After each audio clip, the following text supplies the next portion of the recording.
আসসালামু আলাইকুম শাইখ। আমার একটা গুরুত্বপূর্ণ সালাম। বিষয়। জি, করতে বলছেন? জি, ঢাকা বাংলাদেশ থেকে। বলেন। আমি একটি গুরুত্বপূর্ণ আপনার শাহী বিষয়ে পরামর্শ চাচ্ছি। একজন ছেলে ও একজন মেয়ে বাংলাদেশ বসবাসরত, পরস্পর বিবাহ করতে ইচ্ছুক। মেয়েটি সালাফি আকিদার, কিন্তু তার পরিবারের সদস্য সালাফি আকিদার না। তবে তারা উভয় একে অপরকে বিয়ে করতে চায়। বিশেষ করে মেয়ের যে অলি বাবা, উনি নামাজ বা এরকম পড়ে না। বিশেষ করে শুক্রবার হতেও মাঝে মাঝে পড়ে, মাঝে মাঝে পড়ে না।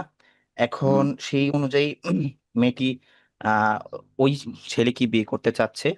এখন সেই ক্ষেত্রে অভিভাবক কি ওয়ালিদ বা অন্য কেউ স্থানান্তর হতে পারে কিনা, এ বিষয়ে কিভাবে হিকমা ও ধৈর্য শরিয়া সীমার মাধ্যমে সমাধান করা উত্তম হবে, আপনার মূল্যবান নসিহা দিক নির্দেশনা কামনা করছি। জাজাকাল্লাহ খাই। যদি কাছের যিনি অভিভাবক বলি, যেমন বাবা, তিনি বেনামাজি হন, মানে জুমা ছাড়া আর পড়েন না, তাহলে তিনি অযোগ্য। তখন তার চাইতে একটু দূরের, কিন্তু তারপরে যে সবচেয়ে কাছের, তার কাছে বেলায়াত মুনতাকিল হয়ে যাবে, স্থানান্তরিত হয়ে যাবে। কথা বোঝা গেছে? যেমন বড় ভাই অথবা দাদা। জি। যদি বড় ভাই না থাকে, যে কোনো ভাই, একটা ভাই থাকলে হলো, সাবালক হইতে হবে, ভাই নাবালক নয়। মহিলা করে অলি হয় না বিয়ের, মাও হয় না, বোনও হয় না, কেউ হয় না। তো যদি সাবালক ভাই থাকে, তাহলে বড় ভাই থাকলে বড় হবে, আর বড় না থাকে তো ছোট থাকলে ছোট হবে, কিন্তু সাবালক হইতে হবে কথা। যদি ভাইরাও নেই, তাহলে চাচা।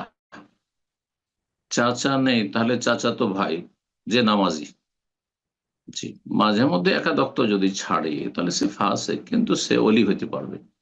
কিন্তু যেমনটা বললেন যে গোটা সপ্তাহ সে 5 ওয়াক্ত সালাত পড়ে না, শুধু জুমা পড়ে, তাহলে সেই ব্যক্তি অলি হওয়ার যোগ্য নয়।